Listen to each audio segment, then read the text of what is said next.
Hello friends, Anika classes में आप सभी का स्वागत है।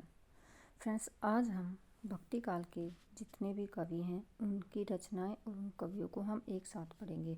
जैसे संत काव्य है, सूफी काव्य है, राम काव्य है और कृष्ण काव्य है। आज हम पढ़ेंगे कि कौन सा कवि किस धारा में आता है और किस कवि की कौन सी रचना है। आज हम इन सारे कवियों के बारे में जितने भी इम्पोर्टेंट बातें हैं वे करेंगे।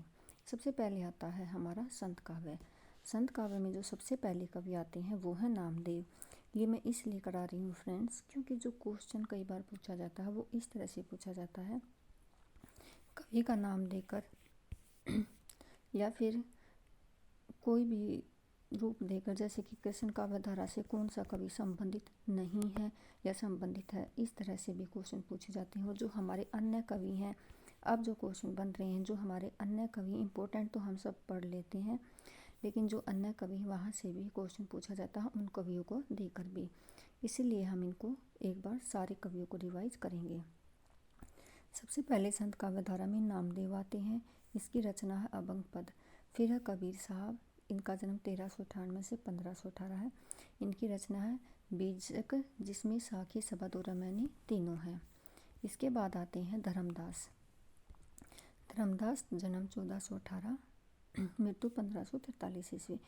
धर्मदास की जो रचना है वो है अमर सुख निधान। फिर है रविदास, जिसको रैदास भी कहते हैं, जन्म है 1414 1540 ईस्वी। अब इसकी रचना देखो, ईश्वर महिमा, ज्ञान और भक्ति परक काव्य है। उसके बाद है गुरु नानक। 1469 ईस्वी में इनका जन्म हुआ था, 1538 में इनकी मृत्यु हुई थी। इनकी रचनाएं हैं जपूजी, आशा दीवा, रहीरा, सोहिला, नसीहत नामा। अब है दादू दयाल। दादू दयाल का जन्म 1544 से 1603 ईस्वी है। सरस और प्रभावपूर्ण शैली में ज्ञान भक्ति परक काव्य रचनाएं की थी। दादू दयाल की जो रचना थी वो कौन सी थी? ज्ञान भक्ति परक पूरक रचना थी। उसके बाद है सुंदरदास, 1556 से 1689। यहाँ पर सुंदरदास की शायद रचनाएं नहीं दी हैं, सिर्फ ये बताया हुआ भक्ति नीति परक कवि थे सवैया, ये लिखे थे। क्योंकि सुंदरदास की रचनाएं हैं संत काव्य धारा में सुंदरदास को क्या है, सबसे ज़्यादा पढ़ा लिखा माना गया है। उसके बाद आते हैं गरीबदास। गरीबदास ने क्या लिखा था? साखी, सवैया, रेखता, झूलना, अरिल और रमैनी। फिर है तुलसीदास। तुलसी साहब, देखो यहाँ पर लिखा हुआ हाथरस वाले, भक्ति काल वाले तुलसीदास नहीं है। इनकी रचना है शब्दावली और रतन सागर। नेक्स्ट है चरणदास। ब्रज चरित्र, अमरलिख, अखंडधाम, ज्ञान, सवरदेव, भक्ति सागर है। फिर है दरिया साहब। कई बार दरिया साहब को पूछ लिया जाता है, तो जो इनकी रचना है दरिया सागर और ज्ञान दीपक, ये इनकी रचना है। नेक्स्ट कवि हैं पलटू साहब। इनकी रचना है नाम महिमा, गुरु महिमा, ज्ञान भक्ति परक, साखी और पद हैं। दोलंदास, ईश्वर महिमा, ज्ञान, वैराग्य एवं भक्ति परक काव्य रचना इन्होंने की हैं। ये थे हमारे जो संत काव्य धारा में कवि आते हैं, नामदेव, कबीर, धर्मदास, रविदास, गुरु नानक, दादू दयाल, सुंदरदास, गरीबदास, तुलसी साहब, चरणदास, दरिया साहब, पलटू साहब और दुलंदास। इसके बाद करेंगे हम सूफी काव्य धारा के कवि और उनकी रचनाएं। सूफी काव्य धारा की जो रचनाएं हैं और इनको जो कवि हैं, ये है कई बार क्या क्रम से भी लगानी पूछी गई हैं। तो देखो सूफी काव्य धारा की जो रचनाएं हैं, रचना, रचनाकार और उनका समय। सबसे पहले जो रचना है असायत और रचनाकार असायत है। इनकी रचना कौन सी है? हंसावली है। रचनाकाल 1370 ईस्वी है। मुल्ला दाऊद की रचना चंदायन है, 1380 में लिखी गई थी। कुतुबुन की रचना है मृगावती, 1503 में लिखी गई थी। मंजन की रचना है मधुमालती, 1545 ईस्वी में लिखी गई थी। फिर है मलिक मोहम्मद जायसी, 1452 से 1542 इनका जन्म रहा है। इनकी जो पद्मावत रचना है वो कैसी है? महाकाव्य है। और इसमें क्या है, ये 1520 अथवा 927 हिजरी में लिखा गया था। उसके बाद है मलिक मोहम्मद जायसी की रचना है आखिरी कलाम। पद्मावत 1927 हिजरी में लिखा गया था। आखिरी कलाम 1936 हिजरी में लिखा गया था। अब देखो इसमें आखिरी कलाम में किसका वर्णन है, किसकी प्रशंसा की गई, इसमें बाबर की प्रशंसा की गई है। और जो पद्मावत है इसमें इन्होंने किसकी प्रशंसा की थी, शाह वक्त शेर शाह की प्रशंसा की थी। शाह वक्त शेर शाह की प्रशंसा की थी। ये भी इम्पोर्टेंट है कि किस रचना में किसकी प्रशंसा की गई है। तो आखिरी कलाम में बाबर की प्रशंसा की गई थी। और इनकी अगली रचना है अखरावट। उस्मान, नेक्स्ट कवि है उस्मान की चित्रावली 1613 ईस्वी। कासिम शाह की है हंस जवाहिर 1636 ईस्वी। नूर मोहम्मद की है अनुराग बासुरी 1764 ईस्वी। फिर से नूर मोहम्मद की है इंद्रावती 1744 ईस्वी। अब शेख नबी की रचना है ज्ञानदीप 1619 ईस्वी। तो यहाँ पर इस पेज में था असायत की हंसावली, मुल्लादायत की चंदावन, कुतुबन की मरगावती, मंजन की मधुमालती, मलिक मोहम्मद जैसी की पद्मावत, आखिरी कलाम और अखरावट है। उस्मान की चित्रावली है, कासिम शाह की हंस जवाहिर है, नूर मोहम्मद अनुराग बासुरी है और इंद्रावती है। और शेख नबी जो है उनकी रचना कौन सी है, ज्ञानदीप है, जो 1619 ईस्वी में लिखी गई थी। अब सूफी काव्य और कवि देखेंगे। शेख निसार की देखो, पीछे पढ़ा था हमने शेख नबी, अब ये है शेख निसार। शेख निसार की कौन सी रचना है, यूसुफ और जुलेखा है, जो 1790 ईस्वी में लिखी गई थी। अब है नसीर की है देखो प्रेम दर्पण।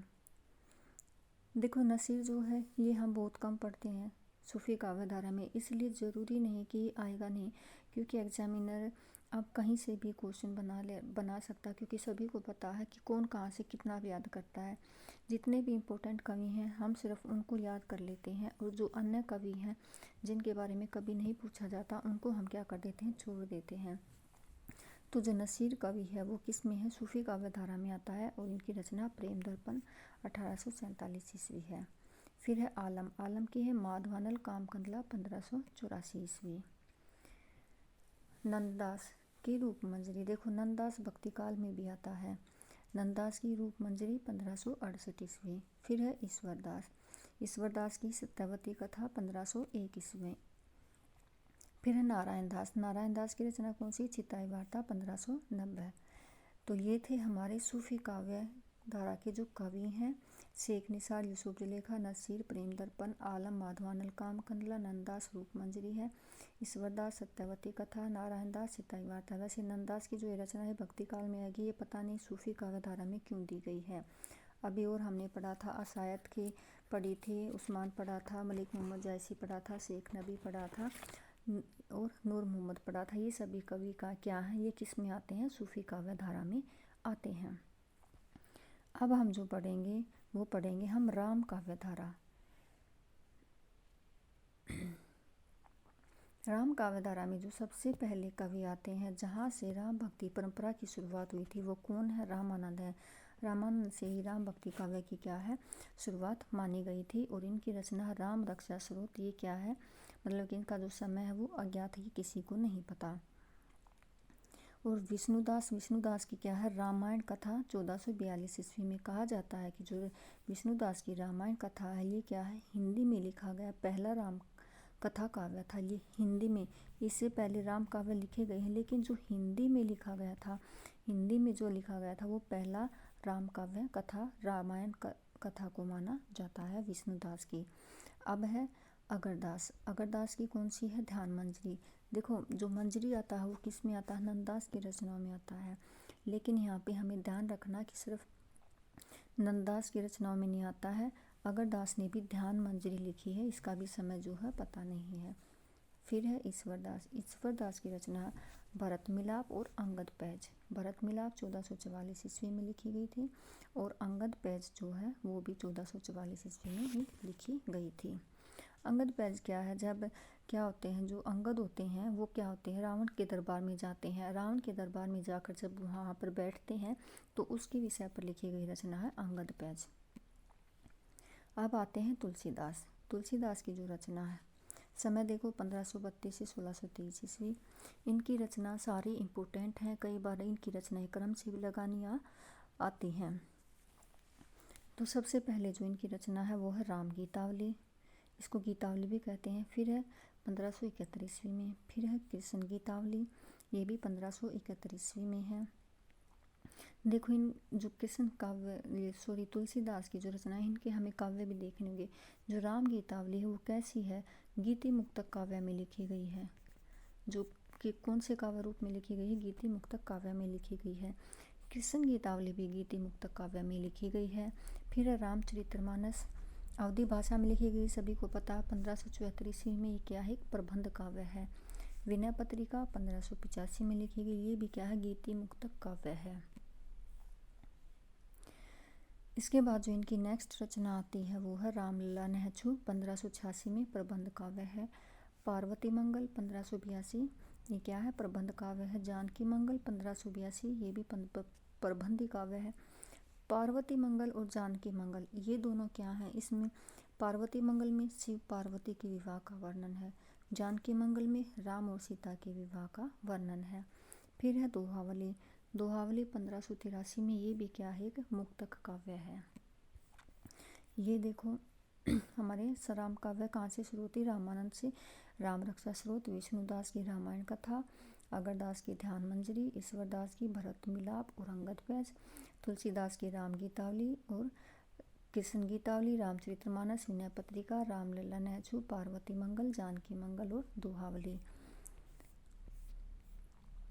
तुलसीदास की जो अगली रचना है वैराग्य संदीपनी, 1612 ईस्वी में लिखी गई थी, ये भी क्या है, एक मुक्तक काव्य ही है। और इसको क्या कहा गया, अखिल ज्ञान का सागर किसको कहा गया है, वैराग्य संदीपनी को ही कहा गया है। तुलसीदास की अलग अगली रचना है रामाज्ञा पर्सन, 1612 में, ये भी क्या है, मुक्तक काव्य है। फिर है बरवे रामायण, 1612 ईस्वी में लिखी गई थी। और कवितावली भी 1612 में, दोनों ही क्या हैं, ये मुक्तक काव्य हैं। ये थी तुलसीदास की रचनाएं। अब नेक्स्ट देखिए, राम काव्य धारा में नाभादास आते हैं। नाभादास की कौन सी रचना है, भक्तमाल 1585 ईस्वी, अष्टायाम भी 1585 ईस्वी, ये दोनों किसकी हैं, नाभादास की हैं। अब है केशवदास, केशवदास को जो है वो भक्ति काल और रीति काल दोनों में माना गया है, लेकिन जो भक्ति काल में केशवदास ने रचना की थी वो रामचंद्रिका की ही रचना की थी 1601 ईस्वी में। प्राणचंद चौहान रामायण महानाटक है, 1610 ईस्वी में लिखा गया। हृदयराम का हनुमान नाटक है, 1623 ईस्वी में लिखा गया। अब है लालदास, लालदास का अवध विलास 1643 ईस्वी में। सेनापति का कवित रत्नाकर 1649 ईस्वी में। माधवदास का अध्यात्म रामायण 1624 ईस्वी में। माधवदास का रामरासो 1618 ईस्वी में। और राम प्रिया शरणदास का सीतायन 1703 ईस्वी में। ये जो कवि हैं तुलसीदास के बाद नाभादास, केशवदास, प्राणचंद चौहान, हृदयराम, लालदास, सेनापति, माधवदास और रामप्रिया शरण, ये कवि किससे संबंधित है, राम काव्य धारा से संबंधित है। अब हमारा जो शुरू होता है वो है कृष्ण काव्य। कृष्ण काव्य में कौन से कवि आते हैं और कौन सी उन्होंने रचनाएं की हैं। सबसे पहले कृष्ण काव्य धारा में जो आते हैं वो आते हैं सूरदास। सूरदास का जन्म 1478 ईस्वी से 1583 ईस्वी है। अब देखो इनकी रचनाएं सूरदास की, सूरसागर, सूरसरावली और साहित्य लहरी, ये 3 रचनाएं इनकी क्या है, प्रमाणिक मानी गई हैं। और इनके जो यश का आधार था, कौन सी रचना थी, सूरसागर थी। इसका जो समय माना गया 1530 से, उल्टा लिखा हुआ क्या, 47 के मध्य है। सूरसरावली 1548 के मध्य 48 ईस्वी और साहित्य लहरी 1550 ईस्वी मानी गई है। ये है सूरदास की रचनाएं, सूरसागर, सूरसरावली और साहित्य लहरी। अब है कृष्ण काव्य धारा से संबंधित परमानंद दास की परमानंद सागर, नंददास की अनेकार्थ मंजरी। देखो हमने अभी पीछे पढ़ा था कि नंददास की अनेकार्थ, नंददास की बोल रही, हमने एक कवि पढ़ा था जिसकी रचना थी ध्यान मंजरी, और वो किसकी थी, अगरदास की थी। ध्यान मंजरी किसकी है, अगरदास की है। और यहाँ पर देखो नंददास की मंजरी कौन सी हैं, अनेकार्थ मंजरी, मान मंजरी, रस मंजरी, ये किसकी है, ये नंददास की है। और जो ध्यान मंजरी है वो किसकी है, अगरदास की है। नंददास की रचनाएं भंवर गीत, रास पंचाध्यायी, रूप मंजरी, विरह मंजरी, ये किसकी रचनाएं हैं, नंददास की हैं। भक्ति काल में जो नंददास ने, देखो ये क्वेश्चन ऐसे बनता है क्योंकि हमें जो भी पढ़ना होगा बिल्कुल ध्यान से पढ़ना होगा। इनकी जो रचनाएं हैं, देखो यहाँ पर मंजरी शब्द है, मंजरी शब्द से जो रचनाएं की हैं इन्होंने कितनी की हैं, 5 की हैं। क्वेश्चन ऐसे पूछ सकता है कि भक्ति काल में कृष्ण काव्य धारा में नंददास ने कितनी मंजरियों का वर्णन किया है, तो 5 हैं। अनेकार्थ मंजरी, मान मंजरी, रस मंजरी और रूप मंजरी और विरह मंजरी, ये क्या है, 5 मंजरियों का इन्होंने उल्लेख किया है। बाकी इनकी रचना है भंवर गीत, रासपंचा, दाई हैं। तो ये भी क्या है, इम्पोर्टेंट है नंददास की। अभी और भी रचनाएं हैं, 1 मिनट फ्रेंड्स। तो नंददास की और रचनाएं हम उनको देखते हैं। देखो, श्याम सगाई, सुदामा चरित्र, रुक्मणी मंगल, सिद्धांत पंचादाई, दशम स्कंद भागवत, गोवर्धन लीला, नंददास पदावली, जोग लीला, नाम चिंताम। देखो, कृष्ण काव्यधारा में नंददास ने सबसे ज़्यादा रचनाएं की हैं। तो पीछे हमने पढ़ी थी इनकी 5 मंजरी, रास पंचाधाई पढ़ी थी, और इनकी एक रचना और थी भंवर गीत और रास पंचाधाई पढ़ी थी। अनेकार्थ मंजरी, मान मंजरी, रूप मंजरी, रस मंजरी, विरह मंजरी, ये हमने इनकी रचनाएं पढ़ी थी। और इनकी वो रचनाएं श्याम सगाई, सुदामा चरित्र, रुक्मणी मंगल, सिद्धांत पंचाधाई, दशम स्कंद भागवत, गोवर्धन लीला, नंददास पदावली, जोग लीला और नाम चिंतावली, ये सारी रचनाएं नंददास ने क्या है, भक्ति काल में लिखी थी। अब आगे देखते हैं भक्ति कृष्ण काव्यधारा से संबंधित और कवि कौन से हैं। कृष्णदास हैं, जुगलमान चरित्र, परमानंद दास है, ध्रुव चरित्र, परमानंद दास की दान लीला। देखो, परमानंद दास की 2 रचनाएं हैं, ध्रुव चरित्र और दान लीला। फिर है कुंभन दास की क्या है, फुटकर पद है। चतुर्भुज दास की रचनाएं हैं द्वादशयस, भक्ति प्रताप, हितजू को मंगल। हितजू को मंगल रचना, ये क्या है, कई बार पूछी गई है, इंपोर्टेंट है। फिर गोविंद स्वामी के स्फुट पद हैं। गोविंद स्वामी के कैसे पद हैं, स्फुट पद हैं। अब है मीराबाई। मीराबाई का जन्म 1504 से 1558 ईस्वी में। इनकी रचना है गीत गोविंद की टीका, नरसिंह जी का महारा, राग सोरठा पद, फुटकर पद, और ये सारी क्या है, मीराबाई की रचना है। अब नेक्स्ट कवि है निम्बार्काचार्य। निम्बार्काचार्य का वेदांत पारिजात सौरभ है और 10 श्लोकी, ये दोनों रचनाएं किसकी हैं, निम्बार्काचार्य की हैं। श्री भट्ट की है युगल शतक, हित हरिवंश की है हित 84 और स्फुटवाणी।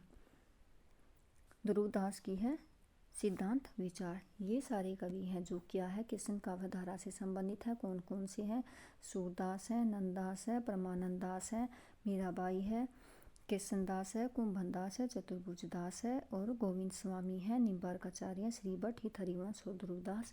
ये क्या है, ये कृष्ण काव्यधारा से संबंधित है। फ्रेंड्स, हमने एक वीडियो में भक्ति काल के जितने भी कवि थे, इम्पोर्टेंट भी और जो अन्य कवियों में आते हैं, उनके बारे में हमने पढ़ा और उनकी कौन कौन सी रचनाएं हैं इनको देखा। क्योंकि इम्पोर्टेंट इसमें ये है कि कोई भी 4 कवि देकर पूछ लिया जाएगा कि इनमें से कौन सा कवि, कोई भी धारा का नाम देकर चारों में से पूछ लिया जाएगा इससे संबंधित है या नहीं है। तो हम क्या है, इसमें भी कई बार कन्फ्यूजन हो जाते हैं, तो इसलिए हमने ये सारे कवि एक जगह एक साथ रिवाइज किए हैं। नेक्स्ट वीडियो में हम जॉब करेंगे भक्ति काल से संबंधित जितने भी इम्पोर्टेंट क्वेश्चन हैं, वे क्वेश्चन करेंगे जो किसी न किसी एग्ज़ाम में आए हुए हैं। तो तब तक आप अपनी अच्छे से रिवीजन करते रहिएगा। Thank you friends.